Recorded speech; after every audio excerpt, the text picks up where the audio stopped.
For this video, we're going to do a walkthrough of how to solve the Introduction to Programming in Blockly from Grok in section 2, and we'll call it point 2. It's the second challenge. In this challenge, we're introducing a little bit of a new idea, and that is this idea of a turtle. Now, the turtle is a common way in early programming to learn and have a visual representation of the program you create. And it goes back to something called Logo Writer in the early days, where you literally would drive a turtle around, and even had a robotic turtle you can get as well. Anyway, it's just a different sort of output. So we're still going to be writing a program, but instead of having prompts come up on the screen, typing things on keyboards necessarily, we will have a visual representation of what our program's doing by moving this turtle around. And we can see that in the question over here, and we can actually watch a little video, so to speak, of what this challenge is supposed to actually do. So we come up here to this little play animation icon. We can see our turtle here, and we see what it's supposed to achieve. So let's have a watch, and we can see that it draws a square. And if we read the actual question, that's exactly what it says. It says you need to draw a square such as the one below.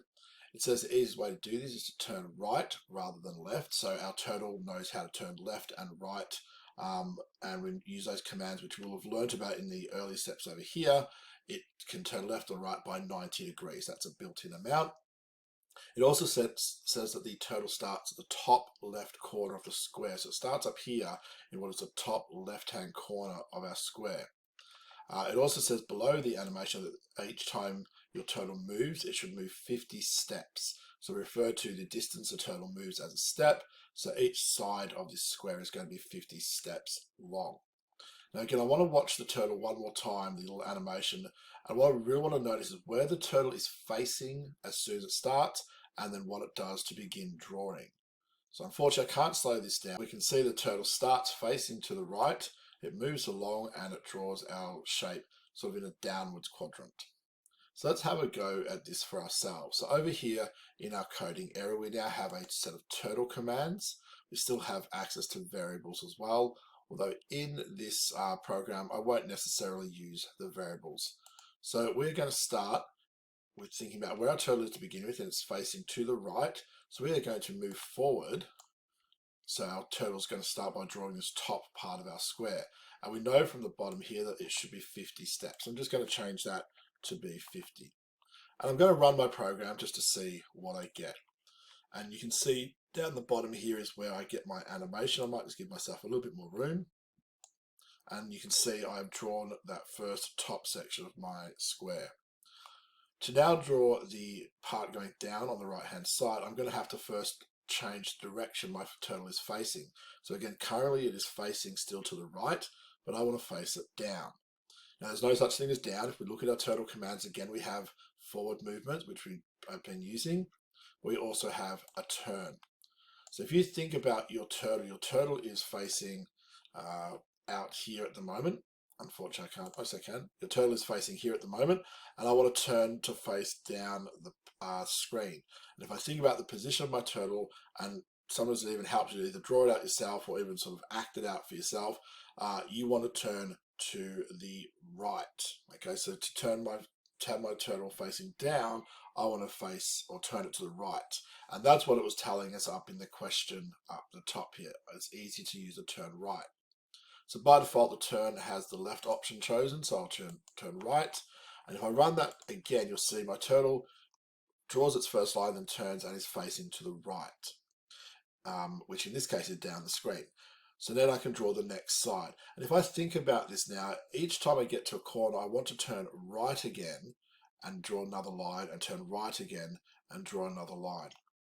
So to speed this up a little bit, I'm going to quickly just duplicate those actions. How many times? Well, I would imagine 4, wouldn't it be? Because there's 4 sides to a square.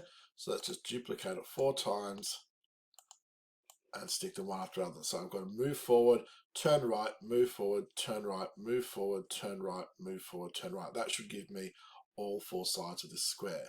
So let's see what happens. And that seems pretty good. Now, just want to quickly look back here. If I look at the original video and watch it, my turtle does turn back to its original position facing towards the right hand side of the screen. And if I look at my one, it is also doing that. I'm honestly not sure if I take that last right off and just dump it for a minute and run it, it'll still draw a square, but notice where my turtle has finished up. It has finished up facing up still, not to the right.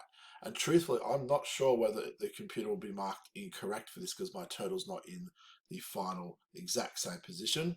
So let's actually give that a go. I'm going to mark it. Nope, it accepted it. So I didn't actually have to get my turtle exactly facing back the same way, so long as I drew those 4 sides. So that worked, but for exact completeness, so we have exactly the same as on the screen here, we will put that right back in so that our turtle does in fact finish facing the same way. And the direction of your turtle, where it finishes after a set of actions, could be important because the next thing was to maybe draw a triangle on the top of this because it was going to be a roof of something. Then knowing where your turtle is will affect the angle you turn next. So we often think about returning our turtle to some sort of known or set position, and the default position, as we saw when it first starts, is facing to the right. So if you sort of leave your turtle after a set of actions facing to the right, then the next set of actions can be built from a known position. And they'll become very important as we get more complex programs where we do multiple stages, and sometimes we will even learn how to break those into discrete actions. Again, that'll hopefully become clearer as we work further through. But for now, it's just good practice to leave our turtle in a known position, which is facing to the right.